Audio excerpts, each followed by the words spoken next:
qaybtii ugu horreysay ee barnaamijyo taxanaa oo aan kaga hadlayno soo ifbixii al-shabaab ayaa wariyaheena haaruun macruuf oo barnaamijyadan inoo soo diyaariyey uu ku eegayaa halka uu ka soo jeedo fikirka jihaadiga ah ee ururka al-shabaab.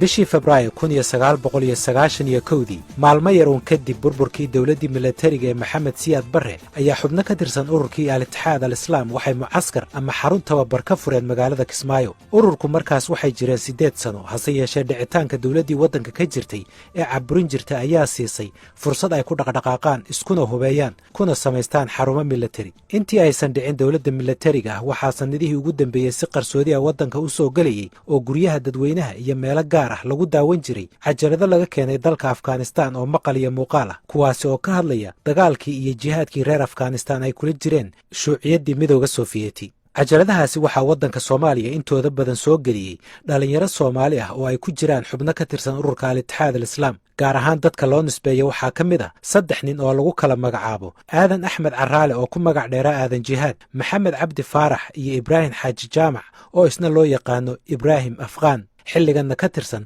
madaxda ugu sarreysa ururka al-shabaab. 2 ka mid a 3daasi nin waxay ka soo qayb qaateen jihaadkii dalka Afghanistan, waxayna cajaladaha ay keeneen tusayeen dagaaladii ay mujaahidiinta reer Afghanistan la galeen midowga Sofiyeeti. waxaana cajaladaha si weyn uga dhex muuqday khudbadihii iyo falsafadii Cabdalla Yuusuf Cazaam. لا يهمنا ما نراه من إرجاف المرجفين أعمال عملاء اليهود والنصارى.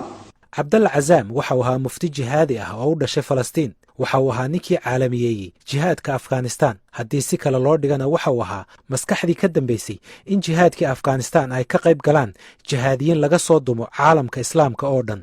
falsafadiisu waxay ahayd jihaadka iyo qoriga. Ibraahim Xaaji Jaamac Ibraahim Afqaan oo ka mid ahaa dhalinyaradii dabayaaqadii 80-aadkii ka tagtay dalkan Maraykanka si ay ugu biiraan jihaadka Afghanistan ayaa dhowaan ka hadlay idaacadda taageerta al-shabaab, waxaana uu ammaanay maqaamka Cabdalla Cazaam ee jihaadka caalamiga.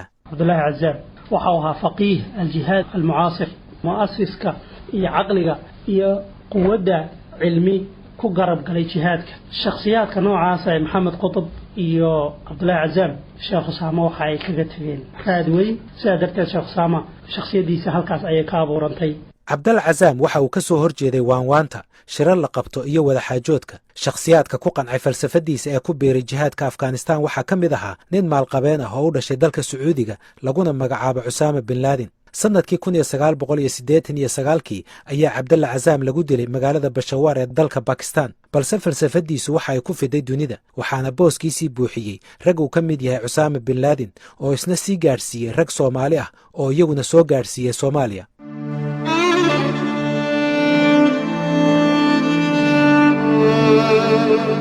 dhalinyaradii wadatay falsafadda Cabdalla Cazaam uuna ka mid ahaa Ibraahim Xaaji Jaamac Ibraahim Afqaan waxay mucaskarka ay ka fureen magaalada Kismaayo u bixiyeen mucaskarka Khalid bin Waliid, waxaana uu noqday mid soo jiita arday badan. Cabdishakuur Mire Aadan waxa uu dhowaan soo saaray buug uu ugu magac daray Kobcii Islaamiyiinta Soomaaliya. Kismaayo waxa u guuray inta badan xubnihii islaamiyiinta ururka doonaan ha ahaadaan ee qabaa'ilada aan ahayn qabaa'iladii ka soo jeeday ururka USC.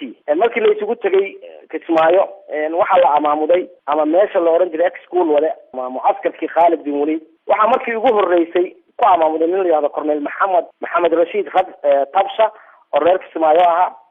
abaabulkii ugu horeeyay markii ugu horeysay guryaha ayaa la isugu yimid, laakiin markii dambe waxaa mucaskarka laga amaamuday halkii la oran jiray school wada. waxaa mucaskarka ku kaalmeynayay Ibraahim Xaaji Jaamac Miicaad iyo nin la yiraahdo Aadan Axmed Caraale Aadan Jihaad. labada nin ayaa qaabeynayay. ururka al-Ittixaad al-Islaam waxay sii fidiyeen inay mucaskaraad ka furaan meelo kale oo ay ka mid yihiin Doobley, Raaskamboni, Gedo, Muqdisho, Marka iyo Qaw oo ka tirsan gobolka Bari.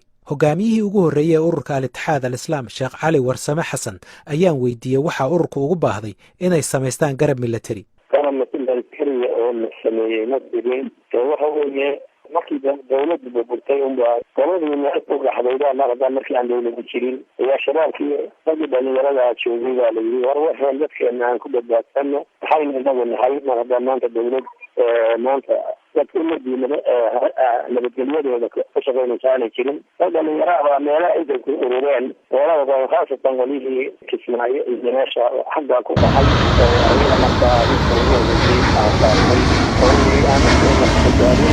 sheekh cali warsame waxa uu barnaamijka u sheegay inaan marka horeba golaha shuurada ee xarakada al-itixaad isku raacsanayn mucaskaraadka. barnaamijka waxaa si iskula bilaabmeen maaragtay masalan markii horeba xagga u baxday ay ka samaysteen sabiil ismaaciil ay ka samaysteen maaragta xoradii dowladaha islaamka dabeedna iskaga soo qabteen maalintii waa sii markaa saas qaaday sidaas markiibaas waxoogaa ay maaragtay nimankii waxoogaa dhalinyarada waxaa dhalinyarada awood xoogaa yeesha meesha tegey waxay iska dhacday koox kalena ay iskaga qaybteen laba xabas joogtay iyaguna wax kala jeelay dhibka badatay iyo dimoqraasiya la bixinaan dowladii leeyahay mumaagaraada meel walba xilkudnada ka samaysay ayaa nololooda go-aanada fursanno iyagu inayna hadda samaysanno daawanayna xubin weeye dadbaa soo dagaalamayna inay maaragtay jamaaliinta iyaga la noolanayo maaragtay iyo iyo kuwaas ay markaa yidhaahdeen maaragtay ka raacdo sidaasay ahaayeen waxay tashuuro iyo maaragtay go-aan lagu go-aamiyey waddankaynu kusanaynaa maxaa idhaahdaay qolada languagena hadda soko waa ahayn. khubarada baaritaanka ku samaysa taariikhda ururka al-itixaad waxay aaminsan yihiin oo kale in furitaanka mucaskaraadka ay fariin ka bixinaysa qorshayaashii ururka al-itixaad al-islaam. cabdisaciid muuse cali ayaa ka mid ah dadka qoraallada ka diyaariyey ururada islaamka ee soomaaliya. aad waxaa fiican in la fahmo falsafada ay ku dhisan yihiin in caalamkoo dhan uu ka baxo nidaam ku salaysan shareecada islaamka sida ayagu u fahamsan yihiin oo ah waxa ay ugu yeeraan halkaana macnaha bay rabeen wadanka marka maadaama wadanka hore waxay arkeen fursad ay ku qabsan karaan wadan oo marka ay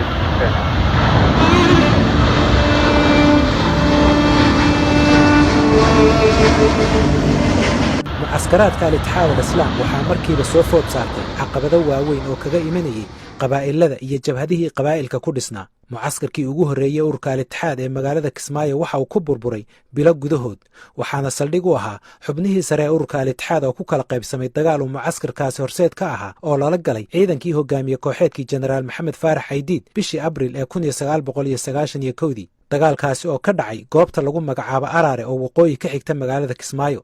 hogaamiyaasha dagaalkaasi waxaa ka mid ahaa ibraahim xaaji jaamac ibraahim afghaan, waxaana hogaamiyaashii mucaskarka oo taageero ka haystay xubno ka tirsan golaha shuurada ee al-itixaad ay ka garab dagaalameen maleeshiya beelee difaacaysay magaalada kismaayo. dagaalkaasina waxaa kale uu soo shaac bixin doonaa kala qaybsanaanta qabyaalada ku salaysan ee ururka al-itixaad. sheekh cabdulqaadir nuur faarax sheekh cabdulqaadir gacamey waxa uu ka mid ahaa culimmada ugu waaweyneyd ee ururka al-itixaad al-islaam. araare iyo dagaal kaga dhacay waxay ahayd sooda meeshii ugu dambeysay iyo soomaaliya isku wada duushay. ururkaa sheegaysaa laftiisa dowlad gaara ma ahayn, soomaali buu kamid ahaa. meeshii lasoo hor yimaado ama dagaal ka dhaco waxay ahayd isagana waa qabsanayey. laga yaaba in qaarkood inuu dagaalkiisa ay u dhex galaan.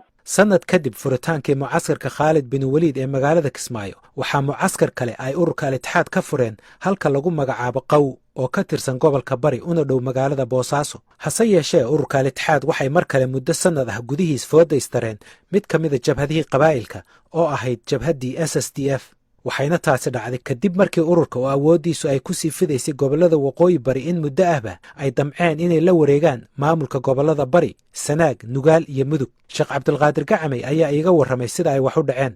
magacaas aa sheegaysa rag ka tirsan oo dhalinyarada waxaa loo dhiibay dekeda boosaasood. marka dekeda muddo gacanta ku hayeen oo maamulayeen iyadoo markii hore maamulkeedu uusan fadhiyin. kabacdina adigu oqoyo kala ugu yimid oo kamida ururkii kamid ah oo dhalinyaro iyo wax noocaasa u badan. markii intaas soo marayna muddo kabacdi dagaalka dhacay. dagaalkuna wuxuu ku dhacay waxa ma ahayn talo iyo nidaam itixaad maaragtay uu go-aamiyey ma ahayn. waxay ahayd wixii arrimo waaweyn saas oo kale shuura caama baa go-aankeeda iska lahayd. marka waxay ahayd falta yani wax dhacay oo rag un dhalinyaro ku tilaabsadeen bay ahayd. kabacdi qolyihii itixaadkii meelihii waa laga saaray. xagga xeebta iyo way aadeen iyo laasqore iyo aagaas bay aadeen. waa laga daba tegey, way isdifaaceen intii muddaa. difaacaas marka dambe waa adkaysteen, aad bay isaga difaaceen. waa gartay adi hadda waxaad tihi dagaalkaas uu iska dhacay, laakiin ani waxaan maqlay in dagaalka go-aankiisa in lagu gaaray shir bacaad weyn ka dhacay 92 bishii afraad oo dagaalku inuu ku talagal ahaayoo taliyo ciidan loo magacaabay. sidaasaan maqlay aniga. arrin ka duwan baad hadda ii sheegaysaa. anugu hadda waxbaan ku idhi dagaalkaas nidaamkii ururku lahaa laguma gaarin maadaama dagaalkii nidaamkii ururka lagu gaarinna dee dagaal sabta oo dhacdaa buu ahaa.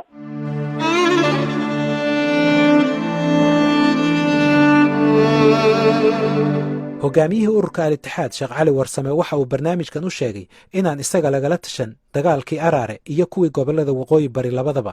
ma ahayn xataa cidna anagoo madaxa anigoo markaa mas-uul ahaa layma soo ogeysiin dagaalkii bari ka dhacay maana ogeyn walaalii Kismaayo midna wax alaala waxaan kala socday ma ay jirin kuma ay xisaabtamin shacabku taageero ma ka haysataan baana ku xisaabtamin markaa meeshii dabeedna fashil baa markaa halkaa kaga yimi. markii hore ee dagaalka bari laga shirayay arrintiisa ee bacaad weyn lagu shiray adigu miyaad joogtay shirkaas? shirka bacaad weyn ma ahayn shir lagu go'aamiyey aniguse meesha maalinta waan joogay waxa ayuun ahayd war haddii maaragtay masalan haddii dee maaragtay laydin soo weeraro haddii maaragtay naftiina cabsataan waxa weeyaan maaragtay waa istifaaci kartaan waa ka celin kartaan haddii dee kuwaas idin soo weeraraan ma ahayn arrin waddanka in la qabsado arrintu may ahayn. waay halkee lagu go'aamiyey dagaalka bari meesha lagu go'aamiyey halkee bay ahayd yaa go-aanka gaadhay? dee sidaanu maqalnay waa un xasan daahir iyo unbay ahaayeen iyo unbaa ugu madaxa ninkii meeshaba ku dhintay cabdilcasiis faarax la oran jiray oo lagu dilay saliid maanta uu ku dhacay iyo sheekh xasan daahir ayuunbaa meesha labadaasinbaa iyo ciidanka u kala sarreeyey. waa gartay waxaan maqlay bishii juun dagaalku intuusan dhicin wax yar ka hor inaad la xidhiidha xasan daahir oo aad ku tiri dagaalka jooji arrintaasi ma jirtaa? waxay igu soo diray inay dhaqdhaqaaq wadaan markaa waa jirtay inaan ku yidhi war waxba ma qaadi karta waayo wax dagaal ha qaadin oo aynaan isku ogeyn ha qaadin waa jirtay taas. waa gartay marka muxuu kuugu jawaabay? aniga wax noo diyaarsanay ma jiraan intaasun buu yidhi anaga kudhayaba wax noo diyaarsanay ma jirto haddii nala soo weeraarin baan eegi doonaa. waxaa jirtay wakhti bishii juun 1992 ay ururka al-itixaad al-islaam gacanta ku dhigeen inta badan goboladaasi waqooyi bari ayna xireen xubno ka mid ahaa ururkii SSDF oo uuna ku jiray guddoomiyihii jabhadda ee xilligaasi korneyl cabdulaahi yuusuf axmed. hase yeeshee saamaynta qabaa'ilka iyo golaha shuurada ee ururka oo aan wada ogolayn dagaalkaasi ayaa haddana burburiyey hadafkii ururka al-itixaad una horseeday mid ka mid a guuldarrooyinka militari ee ugu waaweynaa ee ururka soo wajahay. cabdisaciid muuse cali ayaa ka warramaya.